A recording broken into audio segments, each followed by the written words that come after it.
Hi, I'm Matt. And I'm Brandon, and this is Breakthrough Stories, where we uncover the moments that changed everything. We talk to real people who share how they shattered old beliefs, broke their glass ceilings, and transformed their lives. Join us as we dive into the powerful mindset shifts that turn the impossible into the inevitable. Today we have with us someone special from our community. He's outspoken about his faith and uses his platform to advocate for mental health awareness, substance abuse and recovery, prison reform, youth sports programs, and children's charities. He also holds the heavyweight title and champion in Kansas and Missouri, posting an undefeated record of 15-0-1 with 14 knockouts. Please welcome the fighting pride of 785, the Ironman himself, John Cantrell. Thank you, gentlemen. Thank you so much for the invite. Absolutely. Thank you for joining us. How's it been going lately? I know you got a lot going on. It's been wild, my friend. It's been wild. We had, Tyler, how many events? We had like 7 events in 3 days and 72 hours. Wow. It was crazy. And we capped it off with one of the coolest events ever. We did the Celebrity Waiter Gala. I saw that. Child Care Aware of Eastern Kansas. And you may see some strange pictures floating around on social media. I'm excited to see how that turned out. I may have stripped at the Celebrity Waiter Gala to raise money for children's charity. Is there any better way? I literally sold the clothes off of my body all the way down to my underwear to raise money for. Hey, talking about the most we can do, right? There's no end to the commitment. Right? No end to the commitment. Absolutely. And thankfully you were in fighting shape. And amen. Yeah. The abs. That's the first thing.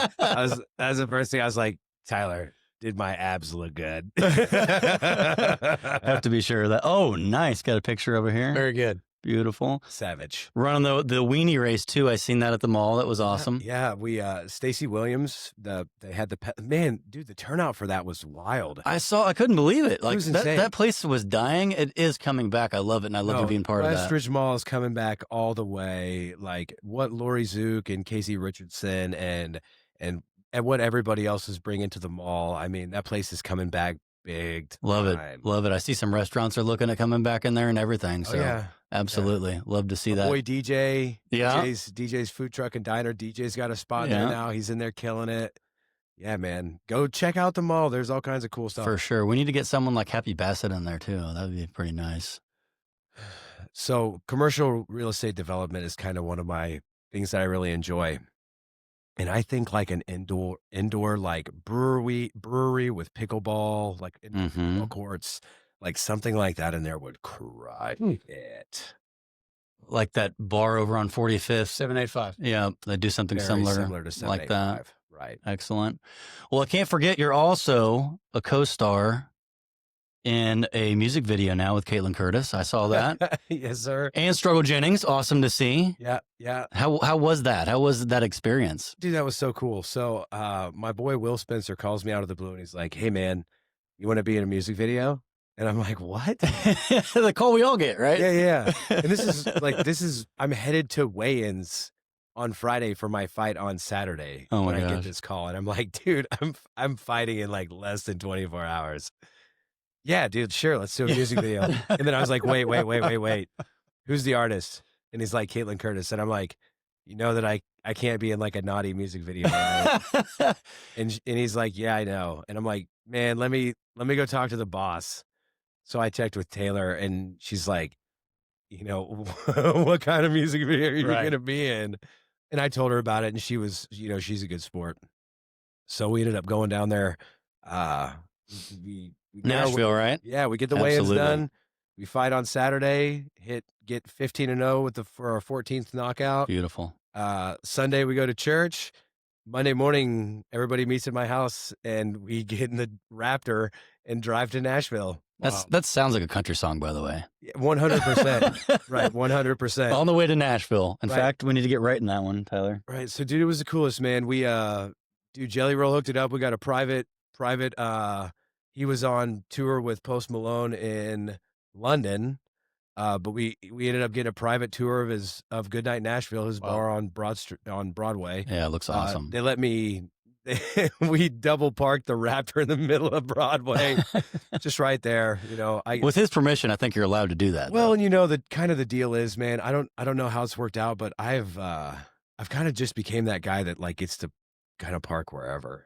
Hey, take advantage of it while you got it. That's for sure. Yeah. Especially in Nashville. What are they gonna do? I mean, yeah, dude, it's the Ironman mobile. What are you gonna do? Exactly. Yeah, no, man, we gotta go and shoot the music video. We had a blast. We got to meet everybody, and dude, it was like meeting family. Like these guys welcomed us in with open arms. I like after the gym, I'm all gross and sweaty and covered in what the sunscreen is what they spray on you to make it look like you're. Oh yeah. And I'm like, guys, trust me, I don't need any sunscreen. I'm like the sweatiest human being on the planet. Never have enough. But like, no, man, he invited us all over to his house, and dude, he signed the first vinyl listening for his new record with him and Brian Martin. He signed it for my son Cooper because like my little boy loves outlaw country. Man, we just had a blast, man. It was like going down there and running into a bunch of good folk. I heard she actually gave you a good clipping there as well. Right. So part of the deal was I was like, listen, if you're gonna knock me out on camera, like you need to like let's not BS this thing. Yeah, right. So I gave her like a little boxing lesson before we did it. Oh, to make no. sure she was like turning over on her right hand. And, you got to pocket that knee and really get hip into it. Dude, she clobbered me. Wow. She clobbered me. It was a really solid. Hey, there's no more way to be real than to be real, right? That's it, man. That's it. I get hit all the time. And it's so funny. Kaylin didn't want to hit me. She's like, I really don't want to hit you. And like, I really sold like the first take. I really sold it. And she was like, she really hurt me. You said the first take. How many takes were there of this? Dude, I feel like we did, 2 takes. It was, not 12 though. Okay. You didn't show up bruised to the fight. Yeah. But no, it was really cool, man. It was such a cool experience. Speaking of real, obviously I'm into music, if anyone knows what I do. And I was worried there for a while about the state of country music now. And then I saw you doing this and I'm like, please let it be a good video. Please let it be a good video. Very surprised. Great song. Yeah. It really does. It has a lot of roots in it. Great singing, great harmonies. Yep. I was very happy to see that. That's an awesome song. Happy to not having to lie, but actually, it's a great song. It was a really good song. Dude, she's an incredible artist, man. I think that may end up turning into a monster hit. It's still going. It's still going. Yeah, we're definitely trying to promote as much as we can on it because it's great to see. Not just local boys, but some good music happening, Amen. So that's great to see. But let's turn towards what we're here for today. That's too much fun. We could do that the whole day. But so anyway, here at Breakthrough Stories, our main intention is to share stories that give people the tools to make massive change through incremental progress in such areas as discipline and consistency, stuff like that. I think it'd be a great place to start. To piggyback on our previous episode that we just did a couple weeks ago on conditioning. Now that can mean a lot of things, right? Especially with what you do. It kind of travels all those avenues, but dictionary definition of this kind of conditioning we're talking about is the process by which an individual's thoughts, behaviors, and emotional responses are shaped through repeated experience. So those around you, where you're born, right? Location, your health, anything like that, or society. There's obviously lots of anecdotes we could use. Have you ever heard of like the fleas in the jar? You ever heard that one? Or like monkeys on a ladder? There's all kinds of cool little anecdotes. You put fleas in a jar that can normally jump 200 times their height, put a lid on it, and they jump for a while and realize this is all I can go. You take them out of the jar, they only jump the height of the jar. Just right. They learn. Yeah, I heard you allude to this when in one of your interviews that your dad used to say, look at your closest 3 friends, and that's right. Who you'll end up like.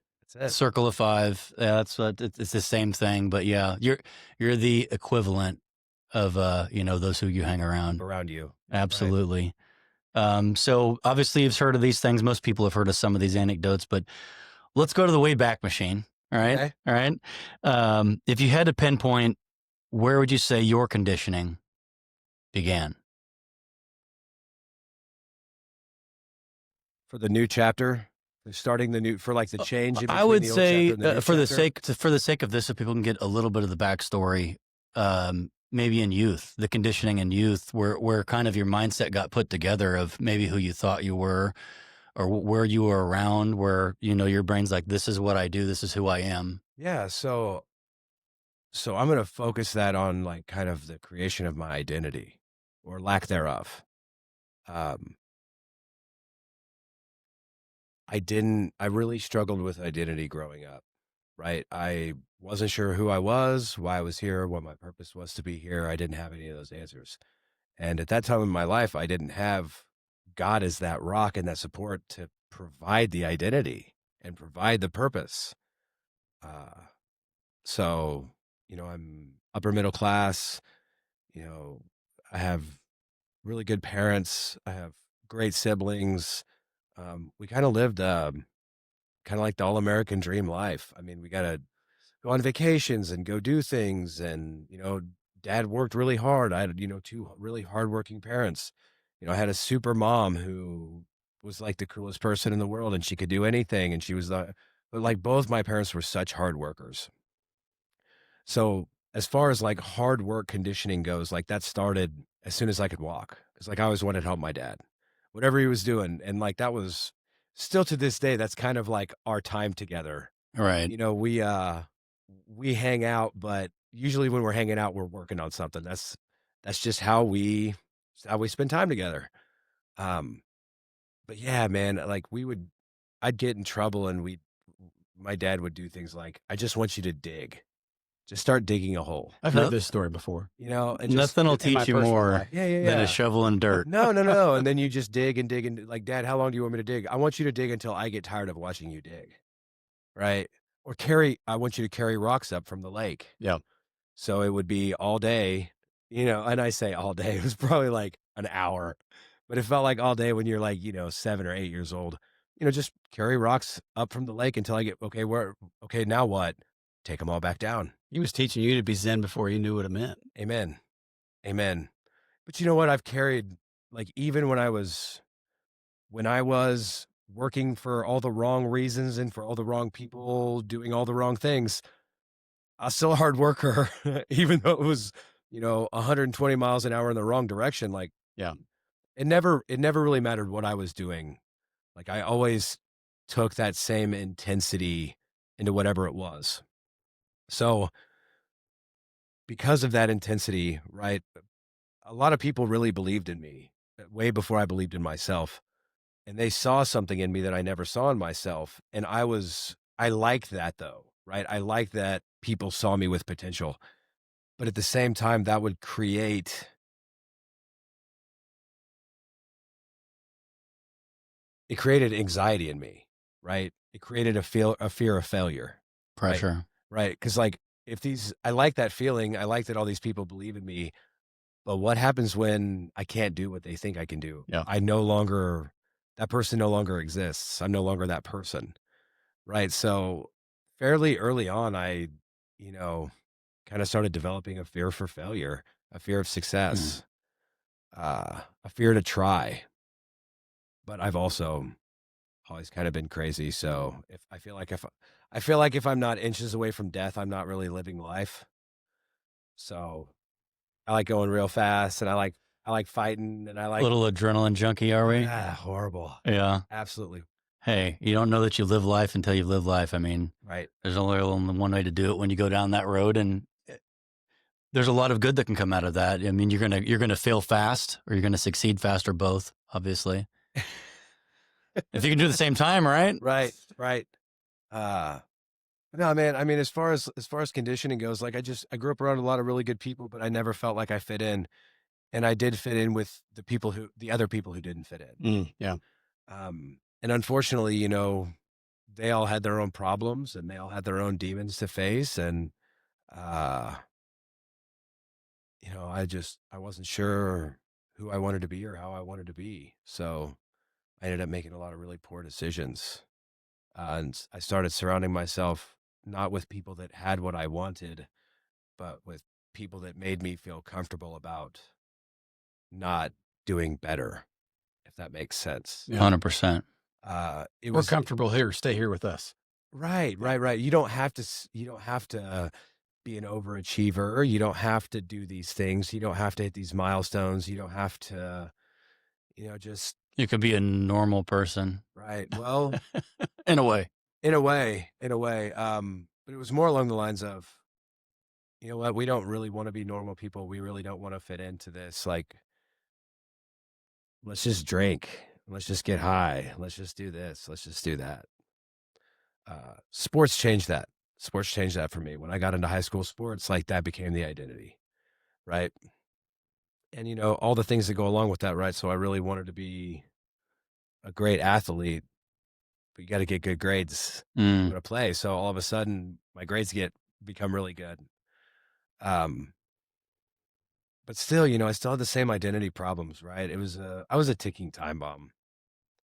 I don't believe that there is any version of life that I don't go down the same path that I went down. But yeah, let's fast forward. So identity keeps getting worse. The crisis keeps getting worse. I'm continuing to search for, life's hidden meaning, in all the wrong places. Right. Sure. And you know what? It's funny. It's right in front of you the whole time. And you just keep walking around it like, it's got to be harder than this. It's got to be more difficult than this. There's got to be a puzzle that I need to solve that only so many people can solve. All this crazy stuff. I'm different. Yeah, I'm special. Yes. I'm special. It's not the same. You don't understand. You'd never understand, Mom. You'll never understand me, Dad. Just kidding. Love you, Dad. Actually, if anybody understands me, it's my dad. Perfect.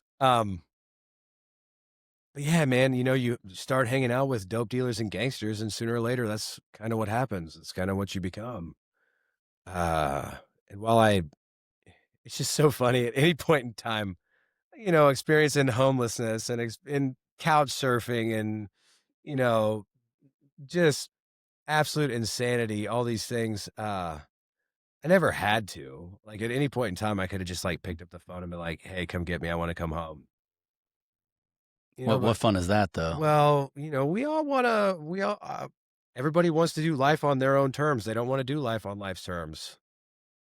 And if your pride is, if you are too proud to accept help, if you're too proud to say, I've got a problem that I can't solve myself, all these things, it's, you don't know what you don't know. That's right. You don't know what you don't know. It's so hard to see the forest, the trees, when that's all you've ever known. Again, conditioning. That's what people around you are doing. That's the sad thing, is it's not all I'd ever known. I'd seen it the other way. I knew what life was supposed to look like. I had two prime examples and then including my sisters, of exactly what life was supposed to look like. Sometimes that can be harder, though, from what I hear from people. I mean, think about elites. You're born into a family of wealth, not in Africa somewhere where you're carrying water uphill every day, and you just never grow that muscle, because it's handed to you. Not saying that's your situation, but you know what I'm talking about. Again, conditioning again. So sometimes that can be harder when you've got, again, that's pressure you talked about on your shoulders, the pressure to be right, the pressure to succeed, the pressure to win. Maybe that wouldn't have been there if you'd have been in a different situation, obviously. So all these things are recipes, Correct. And I got to jump in here with this identity issue going on. You talked about pride being an issue, but you were lost and didn't really know where you were at in the world or what your position was or what you should be doing. And whether it's addiction or successful people or whatever it is, I've read a lot of books about and experience in my own life. There comes a point in your life, some people get to a point in their life where they no longer want to wear a mask. And I literally, for a couple of years, like 2 years straight, every time I met a new person before I walked into the room, or if when I first saw them, had to tell myself, don't put a mask on. Don't put a mask on. Be yourself. Don't try to be the person you think they want you to be. Nailed it. Be yourself. And it is so hard when you first start doing that. But when you're growing up, especially as a young man with no identity except I hold the flashlight for my dad, I do my chores, and I go to school. That's it. And you're put in an environment that makes you sit, stand in line. This is not what young men are designed to do. And we have this formation of youth. That's a whole other conversation. Sorry. But your identity is never allowed to grow. And so if you've got great parents, you've got great environment, that's one thing, but you're saying that you did, and you still, like most people, grow up and go, who the heck am I? All right. What's my purpose? And eventually all of us get there. So wait a minute, just to backtrack for a second, you're telling me that it may be that the system is trying to get us all to march in line and listen to orders. I'm not and do pointing exactly fingers. what we're told, and taking all the maleness and all the maleness out of being yeah. Masculinity. Okay, I think we're that might I be a think we may different be on the same episode, page, my but friend. but yes, definitely. I think we all know that the system that we're surrounded by is definitely not meant to break out leaders. Right. It's not meant to march to your own tune or create your own tune. It's meant to follow another's. But again, thank goodness that we're all compelled Amen. to leave that. Well said. Well, let me finish this with a question, because I was just going down a road getting to the question. At some point in your life, when you're not able to fight anymore, will you still know who you are when you take that mask off? It's funny you should say that. So I'm going to lean into my director and dean, Mary Flynn, and I'm going to lean into my mentor, Barry Feeker. Mary taught me that all of our ministry, right? I don't have a jail ministry. I don't have a recovery ministry. I don't have a boxing ministry. I don't have a work ministry. I have a ministry. It's all the same, right? So it's all one thing. All those things are me. I'm not different in every individual one of those things. I am who God designed me to be in all of those things, the same. And then I'm going to lean on Barry Feeker, which is what I was talking to my partner Tyler about this morning. In anything that we do, we live our lives this way.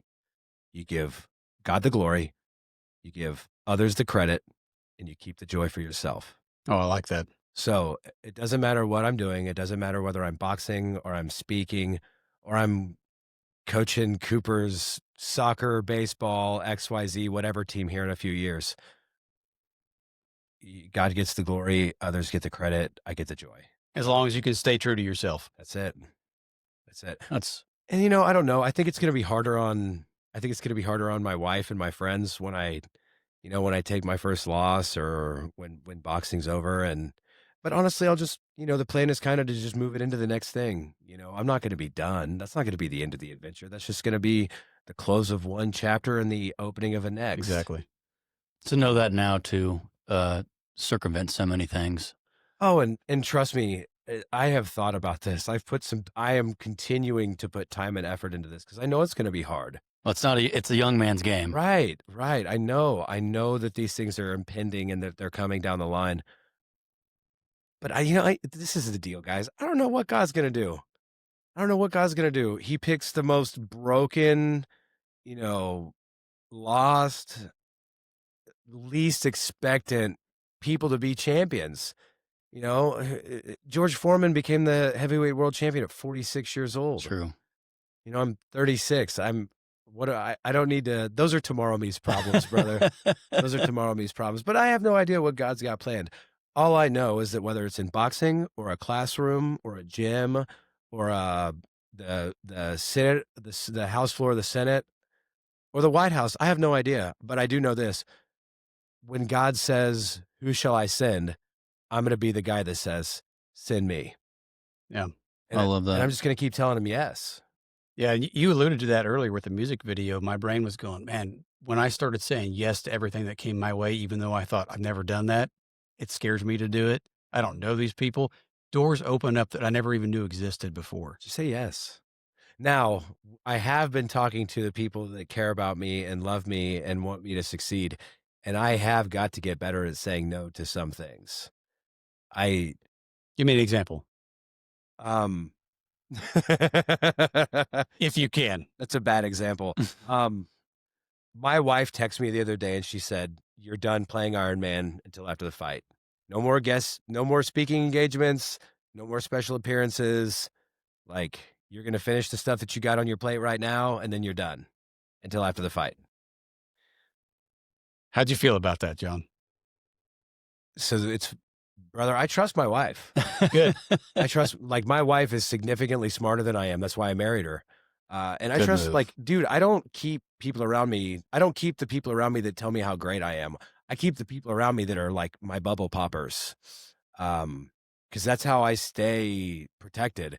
Cause dude, I'm an egomaniac. I'm insane. I will start thinking that this was me when I know wholeheartedly that this has all been God. Right. So I keep people around me that are like John, you need to stop. Yeah. John, you need to, because that's how God talks to me through other people. You know, he talks to me through his word. He talks to me through the Holy Spirit. He talks to me through other people, you know? So I know that God put specific people in my life to help guide me and direct me and keep me on the right path. So yeah, I wholeheartedly heed I've learned my lessons. That brings us to an excellent point that is actually going to be a future episode about balance. I think we've all heard so many different ideas about trying to live life in harmony, and you're going to go to work, put on the Ironman costume, and then go home and be the best dad, the best husband. And we've talked about, in everything in life, a work-life balance. But then now there's lots of ideas coming out saying, hey, that's to try to pretend that you can balance everything is ridiculous. There's no way. It's when you're the Ironman, you're 1,000% the Ironman. When you're a husband, you're 1,000% a husband. Correct. And you're living life way out of balance, and then going back and try to go way out of balance at home. How do you look at that? Is there? I know there's no way to be perfect about it, but do you see a balance, or do you see I'm just going to live weeble wobble on this wheel until it falls off and then go back? Nah, man. I'm gonna jump right back to what Mary told me. It's all the same ministry. I'm the exact same in each one of those situations. Now, I do get peopled out. It happens. Like, as extroverted as I am, like I'm kind of a closet introvert. Like, I have to have like my alone recharge time. Like, I have to have that. And like, my family is what recharges those batteries. But no, man, I'm 100% no matter where I'm at or what I'm doing, and it's the same. Like, I want to, number one, the only opinion that matters is God's, my wife's, and my son's. And there's a specific look, when you're doing something with your kid and your wife looks at you and the look that she gives you says a billion words, but what Yes. here inside is, I'm proud that that's my husband. There's a specific look that your wife gives you and you can just feel it, like that's my husband. I married the right man. Like, I'm grateful to God that I married this man. Can we tie that back to conditioning? Maybe that means something you saw with your parents, maybe? I can remember wanting my son to look at me the same way that I looked at my dad. Excellent point. I wanted my wife to look at me in the same way that my mom looked at my dad. Do you ever make your wife carry rocks up from the lake? No, but I did make her. I did make her do the motorcycle course. Oh, nice. Over the weekend, and she killed it. So doing hard things is like, you just need to do hard things. Yeah, absolutely. That's like, if anybody is like, man, I'm stuck in a rut, I don't know what to do, my life, my diet, my job, my this. You want to know what to do? Start doing hard things. Amen. Do things that make you miserable every day. Do you want to have a good day tomorrow? Wake up and take an ice bath and stand in that ice cold water with pins and needles for 3 minutes. I'm just working on the shower first. Yeah, no, do a cold shower. Yeah. Whatever. Just make yourself miserable for a few minutes. And I promise you, whatever stress, whatever problem, whatever email, whatever phone call, I promise you it'll be easier. Absolutely. Like, everything will be easier. Just do things that make you miserable every day. We're that are good for definitely you. both subscribers to that mentality. And Right. honestly, before you even get to work, you've already done something harder than you're going to face for the whole day. Yeah, no, dude, my morning run is brutal. It's brutal. And like, I'm one of those people, I subscribe to, if you're not breaking through a barrier and a wall every day, you're not growing. Yeah.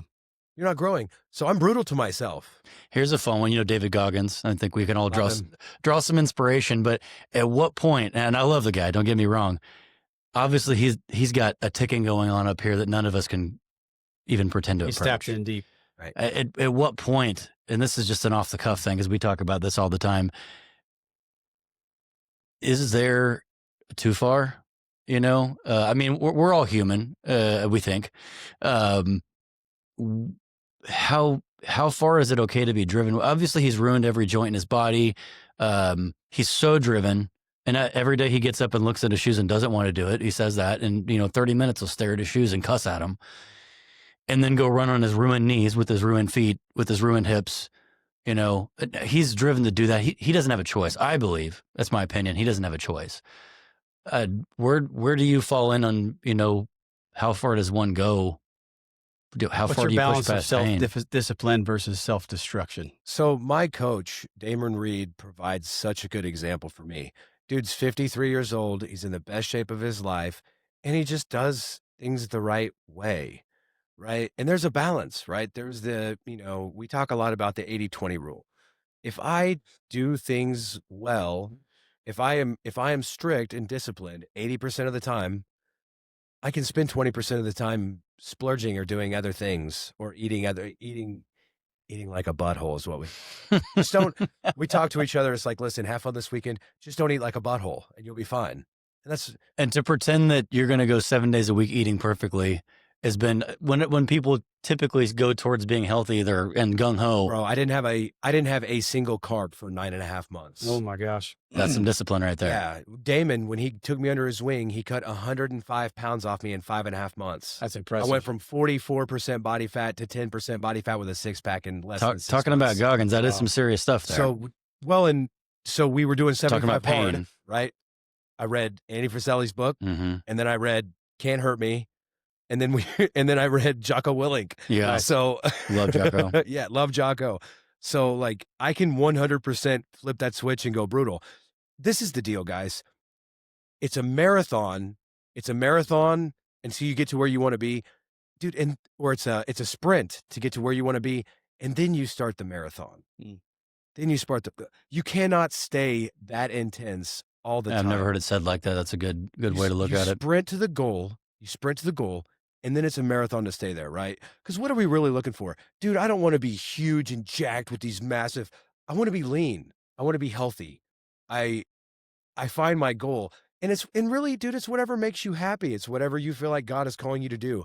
If Goggins hears that and he's saying, you know what, God has put this mission on my heart, and I'm going to go out there and I'm going to run like this with broken feet and broken knees and bad hips and bad everything else so that I can prove a point to people, so that I can show people that, you can do this and you can keep going. And no matter how bad you think it is, do I think that he's gotten the point across and that he could probably have an Oreo and take a break? Yeah, man, for sure. Man, go chill with your kids or do The whatever. harder the difficulty, the better that story is. I don't think he would consider that success, though. It all depends. I guess that's really the question. Where are your field goal markers at? So what is your definition of success? You're obviously a successful boxer. You're partner, now it's this broken easy. into everything here. I'll make it real simple, right? All I need to hear is on the last the moment after my last breath. The moment after my last breath, if I hear, "Well done, my good and faithful son," I'll have succeeded. My Got it. definition of success is loving God with all my heart, my mind, and my soul, and loving my neighbor as I love myself. If I'm doing those two things, it doesn't matter. Boxing doesn't matter. Work doesn't matter. Trident Homes, KSNT. I'm looking at doing a book deal. I'm looking at doing a movie deal. I don't care if any of those things ever happen. It doesn't matter. If my son looks at me like, man, I'm proud that that's my dad. If my wife looks at me, man, I'm proud that that's my husband. I'm so glad that that's my husband. That's the definition of success. If my friends look at me and they say, you know what, man, I'm really grateful. Like John's a good friend. That's a definition of success. So to make it more tangible, and that's a great point. I love the way you put that. But so for those listening who would say, they've never really journaled, pinned down what their definition of success is. Maybe they're not spiritual yet. Sure. Hopefully. Sure. What would you say? How can they formulate a plan for success? Because I don't think you can truly accomplish anything you want to without defining what success is. 100. No, you are exactly right. And you have to put pen to paper. You have people will call me and tell me these goals that they have, and they'll want me to get invested in what they're doing, and they'll want me to sign up and to help push and help do this and do that. They've never put pen to paper yet. That's called a dream. Yeah, right. No. No This plan. is what I need you to do. I need you to write out a plan, and I need to write out executionable bite-sized steps for how you plan to achieve this thing. Otherwise, it's just a pipe dream. right? You might as well just go buy a lottery ticket because it's And you have the same some people odds. do. Right, you have Yeah. the same odds of what you have in mind without putting any planning, any time, and investing in it yourself, like, is the same your odds are the same as hitting the lottery. I mean, I'm a visionary type, so I'm always dreaming things. And of course, any entrepreneurial type, which I know you are, is always a struggle is to keep it reined in and not do too many things. You know, it's like either you always have a good idea or someone else has a good idea that you want to invest in, and you know you've got limited time. So like, how do And you resources. how do you stay focused on that? How do you go, oh man, that sounds like a great opportunity. I've got 16 things to do. So let's start another podcast. You know, how do you know what's with your limited time? Now, great, you have to write stuff down. Obviously, I'm a big proponent of that, but you got 20 things written down and they're all good. You're just trying to check some off and say, not as good as that one. Like, how do you prioritize that and say, well, I'm doing these 3 things no matter what. These can burn if they have to. Like, how do you make your priority list? Honestly, man, it's one Holy Spirit. Taylor, my wife, she's God is the loudest voice. Taylor is the next loudest voice when it comes to those things. But also it's realizing that at any point in time, God could call me to another mission. And even if those 3 things that are never going to change, like those can get axed from the list like that. So you lean in, you trust, and you're ready to move anytime. And that's tough though, man. It's hard. When you put so much effort into Right. something. So let's say tomorrow I wake up, right? I'm working on building a multi-billion-dollar business with my partners with Trident Homes. We have 110 million in accounts receivable. We build our first house next month. Wonderful. I'm having lunch after this meeting to go talk to somebody about buying $25 million in homes. Wonderful. God could tell me tomorrow, John, I want you to go work in prison ministry. I want you to quit boxing. I want you to quit your jobs. I want you to pick up and move from your community that loves you and supports you and takes care of you. And I want you to go work in this prison as a chaplain. And me and my wife would sit down and we'd talk about it and we'd pray about it and we'd look at scripture and we'd do these things. And if that was what we got, buddy, adios, Ironman. All right. You know, I have to 100% be ready to accept that fate at any point in time. I'm not living my life for me. This isn't about what I want. Yeah, and what a compelling way to concrete your words from earlier about your faith. Because if you truly believe, which obviously you do, then every day you have to live as if it's your last. You're not living for tomorrow. You're living for God today. Right. Your story is your story, just like Matthew, Mark, Luke, and John. Your story is what's going to be able to tell the world, look at what I've done for God. What's God done for me? And see, that's even more so like, look at God's story that I got to live. There you go. Wow. This isn't my story. This has nothing to do with me. I am nothing but I am a vessel. I want him driving my car. I want him leading my thoughts, my desires, my wants. I want him driving. I don't want to drive. When I drive, my best ideas led me straight to federal prison. So you're talking about submission again to God's will. Right. No, guys, listen, you want to talk about success in life? Success starts with surrender. How difficult was it with your pride and ego to surrender? I mean, I think it's Ephesians 6, they talk about surrendering to God and then finding yourself in that quiet space where God speaks to you. How hard was that for you? Suicide. I wasn't going to do it. I was not going to surrender. I was going to kill myself. I would not surrender. I refused. I absolutely refused to surrender. Like I was like, okay, cool. If I can't make it, if I can't make it by myself, then I'll just kill myself. And this was the car. This was a car accident. Yeah. That's the entire ego talking. It's not even you. It's crazy. Dude, it's how selfish. The mind and not yourself. It's crazy that, I mean, I'm assuming you believe that your mind is not you. It does what it wants. It says what it's going to. Eckhart Tolle, I don't know if you've ever read any of his stuff, The Power of Now. That was a life changer for me. And I was 15 years younger when I read that. And I'm like, how come no one's ever mentioned that when my mind talks, it's not me? Right. Well, think about all Think about all the horrible, Conditioning. nasty, disgusting things that pop into your head as a man. Yeah, conditioning put Right. those things in your mind. Right. And like, You didn't create them yourself. so talk about sin for like, people would not know about so many different types of sin if they didn't see it on TV or hear it in songs. It's a buffet. It's true. We wouldn't even know that it existed, right? We would not have had that filthy, disgusting, nasty thought would not have entered our mind if we hadn't seen it or heard about it from something else. Now, we're born into sin. I wholeheartedly believe that. Like, I 100% know that. But no, just without going down that rabbit hole, we are not our thoughts. We are not our thoughts. Absolutely. I have horrible, disgusting, nasty thoughts that pop into my head all the time. I literally will wash those through and say, God, remove these thoughts from my head. These are not me. I give these thoughts to you. Take them.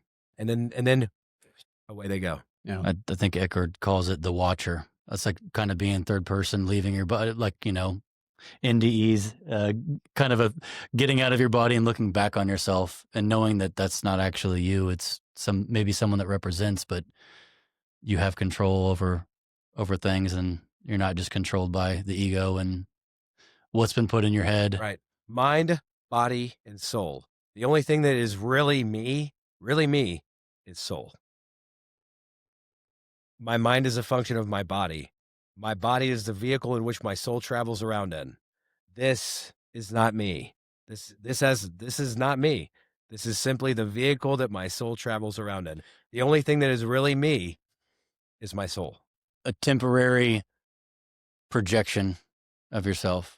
Right. What is reality? Right. It's all of us agreeing that we're seeing the same. Hold on, let's see how much time we have. Your That is perception of this is 17 amazing. I love podcasts right this. there. Yeah. Every morning when I wake up, I go make some coffee, sit down, and I pick up the Bible and Marcus Aurelius Meditations. And I find that those two go very well hand in hand to keep me grounded, to keep my ego in check. You said something earlier that reminded me of Marcus. He had a slave follow him around and whisper, "You're just a man. And one day you're going to die." I'm like, man, I need my kid to tell me this, but it would not work out well. So what's your plan to keep grounded as you continue to push? You've got $1 billion deals coming down your way. You're going to be in a movie soon. We're just going to say that out loud and make it happen. There you go. Right now. Oh, I don't know, man. I just keep all my bubble poppers around me to keep my big balloon of a head from growing out again. Tyler's good at that. What is our saying now? It's not all about you, John. It's not all about you. So Matt had a good question. We were going to go into a little bit about that, about the ego, about the self. Yeah. Especially going into a fight. Oh, as far as your preparation goes? No. Oh, yeah. I'm not even looking at my own notes here. I'm sorry about that. So you've had some interesting fights along the way, and I was watching your fight against Sparks. And so when you're preparing for that, you're watching tape, you're studying your opponent. What are you doing? Nope. Okay. So tell me about your process. I eat nails and then I crap staples. Okay. Sounds like Mr. Reed talking right there. It is Mr. Reed right there. What's that mean to the layperson? Damon, so this is the deal, guys. So you guys want to know the trick to how I've won all my fights? Sure. I've learned the actual mathematical equation for winning fights. I don't have to be a better fighter than you. I don't have to be bigger, stronger, or faster. I don't have to be any of those things. I have to defend myself, and I've got to have about this much gas in my tank when yours runs out. Outlast. That's it, man. It's a war of attrition. I don't have to, when I get those, when I do, man, I'm currently right now, I'm number 1 in the United States by knockout ratio with people over 15 professional fights. Amazing. Deontay Wilder would have a higher ratio, but he's lost fights. I was looking into that. Right. So I'm the only undefeated. So by undefeated knockout ratio, I'm number 1. By undefeated knockout ratio, I'm number 2 in North America and number 4 in the world. When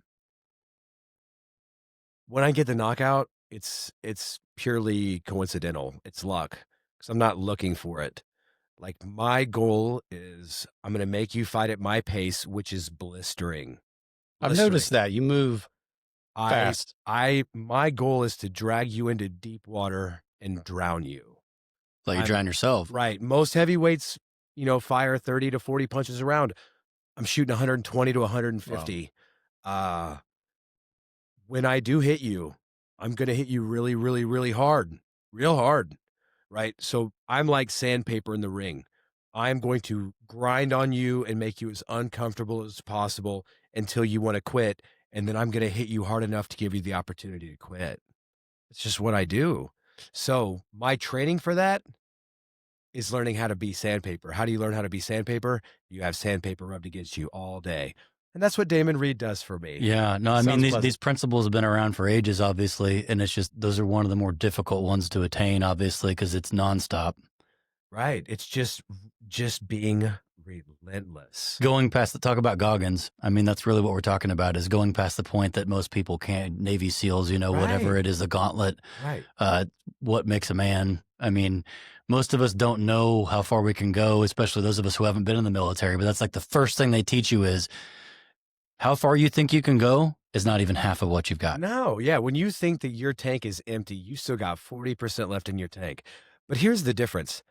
I know that. So when my brain is telling me, John, you're done, you got nothing left, you can't take another step, I know it's lying to me. Exactly. Talk know it's about not lying to being the mind. That's right. I Yeah. know that my brain is lying to me and that my body can do so much more. Why do I know that? Because I test it. That is the only true way. It's the only true way. You want to know what you're made out of? You don't So, fun story. I'm fighting this guy at the Carriage Club. He's 7-1. I'm 7-0.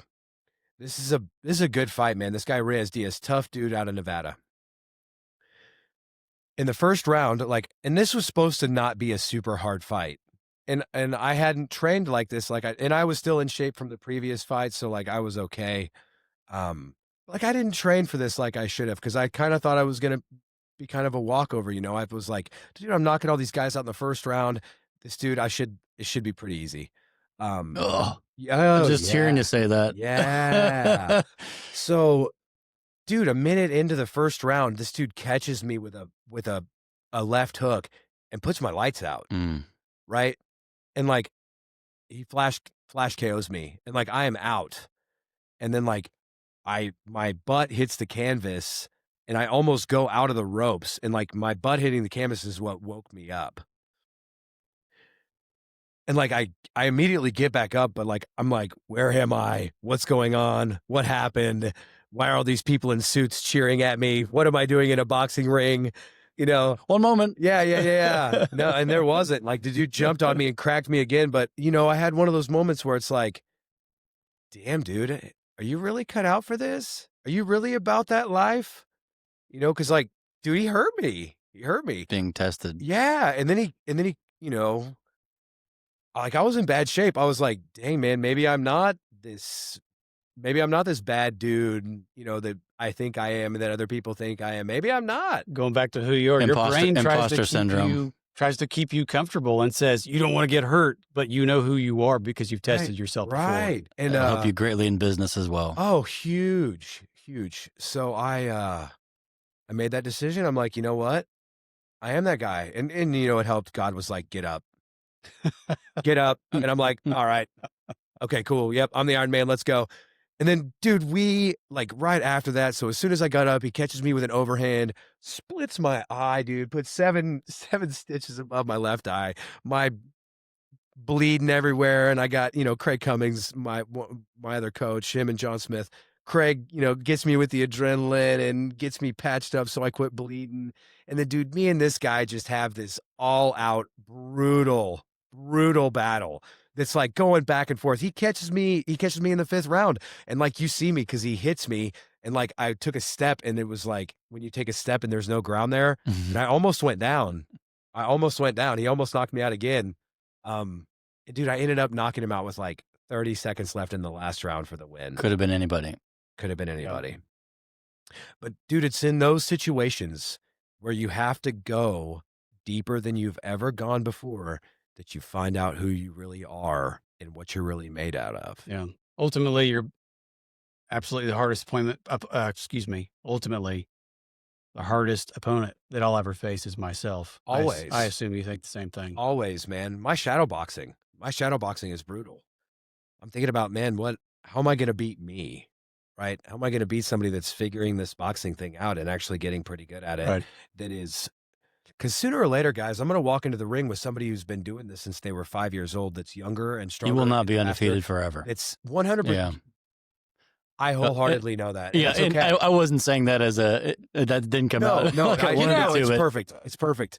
But yeah, man, what am I going to do when I crawl in there with Usyk, Yeah. who has that same mental toughness, has that same relationship with Jesus Christ, and I'm watching my hero, Alexander Usyk, who has this incredible relationship with Christ and who is like the ultimate good sport and like so humble, and he's so awesome. I love you, Alexander. You're the man. You're the man. But I wholeheartedly want to step in the ring with you and see if I want to see how I measure up with you. We're all rooting for the Jake Paul win anyway. Oh yeah. Yeah. Well, Yeah. let's get that going. Poor Jake Paul, man. I feel so bad for that guy. Talk about where you're born, right? And what you Yeah. do and, This is the deal. conditioning. This is a prime example. Like, dude, you got all the money, all the girls, all the cars, all the jewelry, you got a jet, you got all the things in the world. And you're clearly pretty miserable as a human being. What's sad is it could be worse. Like, the situation he's in, I mean, a lot of people would love to be there no matter how sad he may be. Well, they think that. Right. They think that. Oh, and he's a huge influencer for young people, which is the saddest thing. That's the worst, man. Jim Carrey says Yeah. he wishes everybody could be rich and famous so they know it's not the answer. No, I wholeheartedly agree to that. 100%. And we're all like, can we try? So so it's funny, man. The first time I met Cody Foster, right? We exchanged numbers at some point in time, and he invited me to go to lunch with him. And I'd never met him in person, Mhm. and I didn't know what he looked like or anything else. So we ended up meeting over at Johnny's Tavern, and we go in, and dude, he's just wearing a pair of jeans and a pair of tennis shoes and a just a shirt, just a regular old t-shirt. And I sit down and I start talking to him, and I'm like, is this Cody Foster? You don't seem like a... It's his representative. Yeah, you don't seem like a gajillionaire to me, man. And we're talking, and we're talking about Christ. And we're talking about Christ in business, and we're talking about this and that. And, I'm sharing with him, some of the woes that I'm going through with one of my businesses. And I'm talking to him. And finally, we're kind of at the end of our conversation. I just asked him, I'm like, Cody, meeting you, I wouldn't know if you had $100 or $100 million in your pocket. And at this time in my life, I was afraid to be financially successful. I'd read it's easier for a camel to walk through the eye of a needle than it is for a rich man to walk into heaven. And I was like, I don't think that we're supposed to be wealthy like that. But I started meeting these, Stan Keim TS. He's another prime example.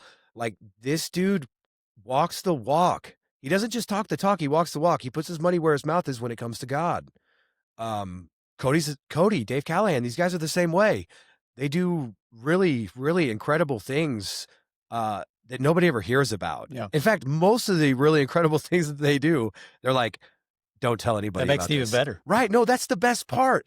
So I digress. I'm talking to Cody and basically he's like, John, this is the deal, man. I believe that money is going to highlight and magnify whatever your natural qualities are. Absolutely. If you're a really giving dude and you love people and you love your family and, you put God first in everything that you do, having a tremendous amount of money is just going to allow you to do those things even more. Amplification. Right. If you're a cheater and a liar and a thief and, all those other things. Hey, you were in a video. Which is so funny because that is who I used to be. It's who I was. Yeah. I was the lead. You were given a chance to walk down the road again. And you know what? Caitlin Curtis got to land a really solid punch for all the girls out there that I deserve a punch from. So, wild. You mentioned money mindset, obviously. We were raised with a particular money mindset. If a Cadillac or a Corvette pulls up next to us, we would go, or we were conditioned to go, oh, who did this guy cheat? What insurance guy is this? My favorite of all is, it must be nice. Yeah, it must be nice. Yep. So our entire lives, we've kind of, love you, mom and dad, but our entire lives, that's how they were raised, obviously. They didn't do it on purpose. Conditioning through generations. And, along our journey, we've learned well, you can't win like that. We started, we both listened to Dave Ramsey for a while and got a lot of juice out of that. And obviously Jim Rohn, I don't know if you've ever heard of him. He's Tony Robbins' coach. Yeah. But his big thing was, if you get $1 million, best you learn how to be a millionaire, because you're not going to keep it. Because you don't just get it and get to keep it. I can't remember how Dave Ramsey puts it, but it's very similar to that, more or less. What Jim Rohn says specifically, which I've always loved, is you should have a goal to be a millionaire, not because of the money, because of what it will make of you. And it's the same thing you could apply to your Christian faith. Yeah. I'm all about how many sets of tires, how many kids' toys, how many first, deposits on first-time apartments. What could this... How many lives can you change? Yeah, man. Yeah. And, and as long as I'm doing that, God just kind of keeps sprinkling it on me.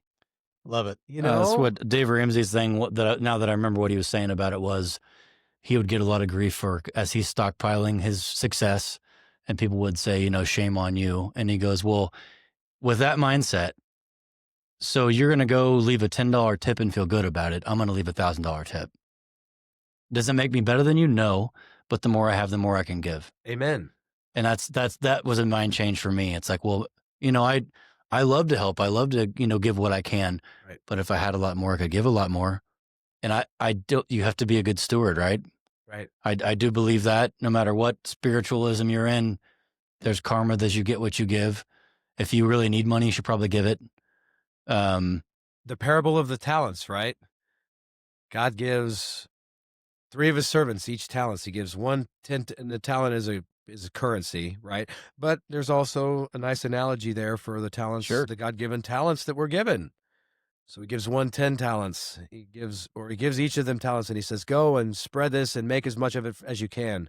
And one comes back and he says, oh, I have 10 times your talents. And he says, oh, well, because you've done that, I'm going to give you even more. Another one comes back and says, oh, well, I got 5 talents. I have 5 times that. And he says, oh, I'm going to double that. Here's even more.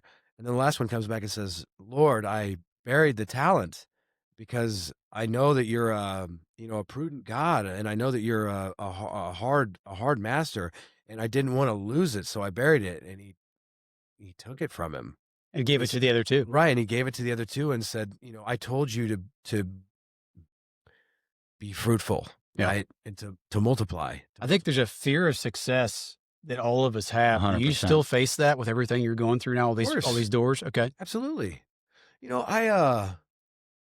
God keeps shining a light on politics for me. And, I'm kind of classically trained that way. That's what I went to college for. So I graduated with history and political science, and when I was in high school and going through college, like, I thought I was going to be the president of the United States. And like most of my friends did too. Heard this before. No, I'm just... Right. And then, all the drugs and addiction and prison and all that happened. And I thought that was going to go away. But like now watching the state of the world, and you know what it really is? It's watching the relationships of people that I don't like, and seeing all this division and there's people just get crazy at each other for the most trite and menial things. And they think that like they're willing to die on these hills that don't even really exist. Conditioning. Right. Yeah. They think that because it's on Fox or it's on CNN that it's true. And I'm a firm proponent that, it's the job of the news to present the facts. It's our job to make a decision. But you can't tell me that things aren't getting biased. Absolutely. You can't tell me that money doesn't affect and change these things. We can't even tell if it's a real person or AI anymore, and it's Which just is begun. terrifying. It's just begun. Terrifying. And so I'm seeing a lot of this, but you know what? I'm terrified, man. I'm terrified to get into that arena. And I've got a lot of mentors that are currently in that arena that I talk to about it. And they're like, John, just enjoy everybody loving you.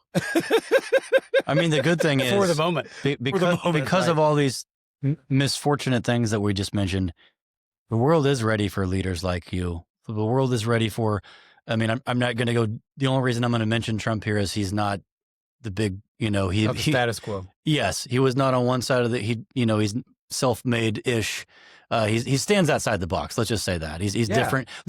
Anything but what we've had, right? Oh, definitely different than what we. Yeah, that's what people are looking for. They're like, they don't know who to trust, and that's getting worse and worse. They're looking for an average person as much as possible, which is so hard to get an average person into office. I mean, if you're not related or joined at the hip with somebody or jump on a cause that you don't care about just to move the needle, it's so difficult. But does that mean we shouldn't try? Oh, you absolutely have to. And from what you talked about earlier, what is truth, right? Pontius Pilate asked Christ that exact question. If you know what truth is because you have a good moral compass because you're following the Holy Spirit, then you don't have a choice to open your mouth and you don't have a choice when it's time to keep your mouth shut. That's told for you, and you just have to play along your part. Just go. Yeah. Even if they hate you for it, and Yep. they will. And what does he say? He says they're going to hate you because they hated me first. Yeah. And you know what? I'm okay with that. I'm okay with that. It's not my time yet, though. It's not my time yet. So we'll just sit and trust God that he'll lead us there, lead us wherever he wants us to go. But I do know this. I think that it's asinine for someone to be making the rules and pretending like they understand the vibe of blue collar American Yeah. people that make $40,000 a year and live right above the poverty line if they make more than $250,000 a year. I think both sides of the fence see that and do not know what to do about it. Well, yeah, because look at who all of the representatives are in each of their corresponding sides. Let's just keep this really candid. A nation goes on for so long, the wealth gap grows and grows and grows and grows, and then there's a revolution and there's a redistribution of wealth, and then everything's set right for a while. That's what our founding fathers did when they got here. They said, hey, we're tired of this. This is the wealthy who are keeping all of these people in poverty so that they can do all the work for them. And then Treason. they're like, we're gonna go do our own thing in our own place.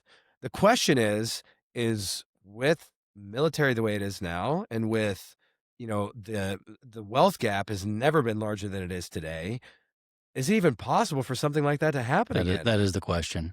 But I think a big point, I think it's something I've had to learn in my life, which is really the only perception we can have is our own, obviously. But complaining, like we talk about, how many times does somebody come up a day and complain about the government, the news, everything it is, but are completely unwilling to do a thing about it? 100%. And 100%. You mentioned politics.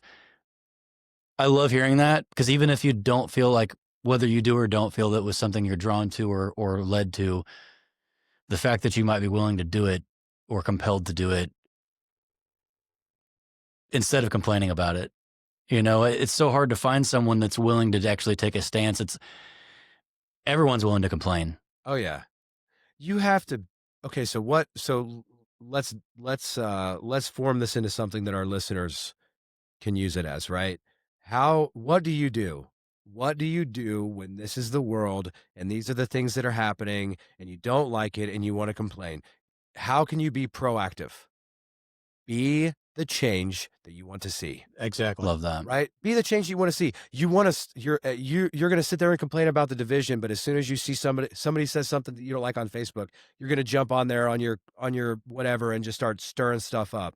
Be the change that you want to see. Tony Robbins and Jim Rohn, they've said that every 10th word. That's, if you want to see impact in your life or in the world, whatever change needs made in the world, it has to start with you. And it doesn't start by climbing the mountain and screaming something. It starts by getting up earlier. It's the only control you have. Eating right. That's it. It's watching what you put in your body through what you read, what you listen to, what you see. Right. All We those are a inputs. summation of our habits. Absolutely. We are a summation of our habits, right? If I want to be a generous person, I need to have generous habits. If I'm a kind person, I probably have kind habits. If I'm a wealthy person, I probably have habits that help me become wealthy. Yeah. We are the accumulation of our habits, good or bad. I agree. Conditioning. You mentioned military earlier. I was going to ask you if it had any planning of the stages of your tattoos on your shoulders. No. So it's funny. So my game plan was to complete high school, do, not ROTC. What is it for the Marine Corps? where you go in to become an officer. You graduate from college, you go through OCS, and then I was going to go get my legal, my law degree through the military, spend some time as like a DA, and then maybe a judge, and then maybe a senator, governor, all the way up There the was a ladder. plan. There was a plan. That was the plan. It's funny, at that time in my life, I wanted all those things for the wrong reason. I wanted them I thought that I was smarter than everybody else and I had the real answers. Yeah. And then you grow up a little bit and you mature and you realize what a fool young men are and how foolish you were in your age and how you really don't know anything about the world. I'm still trying to figure out how to be 45. Yeah, 100%, man. If there's one thing I've learned, it's that most people have forgotten more than I'll ever know. It's not about knowing everything. It's about it's about loving God. It's about loving others. Nice. Everybody could just boil everything down to those two things. Yeah. This world would be the closest that we could get on this side. Heaven on earth. It would be the closest we can get. It'll never happen. It'll never happen. We live in a fallen world. We know that it's going to get worse before it gets better. We are imperfect people. So imperfect. I had to ask about the tattoos because in the military, on your left shoulder, you carry your unit insignia, so it shows who you belong to. And you've got John 3:16 on there, don't you? Yes, sir, I do. Yeah, and your right shoulder is your combat patch. Really? Yeah. So that's why I asked. That's interesting. Something to look into. Yeah. Because you have with the cross and the crowns there, don't you? You have a scorpion as well. Yeah, the cross and the crowns is the one. Yeah. Yeah, we're not going to talk about that little guy. That's all right. That's all right. That'll be on the next episode. No. That's going to be on the removed episodes here before too long, hopefully. Well, John, I appreciate it. We're going to do some housekeeping as we close out here, if that's all right. So we're obviously going to mention the Smoot fight coming up December 13th at Stormont Vale. Obviously, still sponsorship available. By the way, you can count us in. Very We're cool. definitely in. We're going to love to follow you and be a part of your journey. Thank you, gentlemen. Absolutely. So speaking of that, how can people support you best? Where can they go? What can they do? I mean, you've got a lot going on. So where would you like to focus that attention? I'll tell you what, man. If you guys could just follow me on the social. So I really want this fight with Jake Paul. I really do. We want it too. And the only way to get that is followers. Because that's what. So when I had the conversation with his manager and people that were touched with his manager, it was like, John, you don't have 1 million followers on Facebook. There's nothing we can do. And I guess another thing I'd really like to see is like, why can't we make God as famous as, you know what I mean? Like, why can't we, if you know what, guys, give me a follow, give me a like, invite your friends to like, invite your friends to follow. Let's get this built up, man. Let's build people up that are trying to make Jesus famous instead of themselves. You know what I mean? If that makes any sense. You're going to have a lot of obstacles. That's okay. From the world. You know what? But that's why. I love it. Yeah. I love nothing. Everything's a fight. Nothing worth having is easily gotten. Amen. That is definitely true. So on a closing note, just a question for you, kind of summation of this. What would you say to someone who's listening right now that's stuck? They know that there's a better life. They just can't seem to see past the wall and they don't know how to make it better. What's something you could do and what's something you could say to them, or what could they do as a very starting point, and what's something you would say to them? Open the book. Turn to the Gospel of John, chapter 3, verse 16. For God so loved the world that he gave his only begotten Son, that whoever believeth in him should not perish but have everlasting life. As soon as you realize that that is the only thing in life that matters, and that sacrifice paid for all the guilt, all the shame, all the horrible things you've ever done, and that because of it, you are free to do anything, everything will change. If you want to move forward, if you want to, the tallest you'll ever stand, the farthest you'll ever go, all starts with surrendering on your knees. At least that's how it worked for me. Wonderful. Well, love it, John. Again, thank you very much. We're going to continue watching your success and chasing this thing down. So thanks for being on the show, and we'll catch everyone on the next one. Awesome. Appreciate you, gentlemen. Thanks, guys. Thank See you. ya.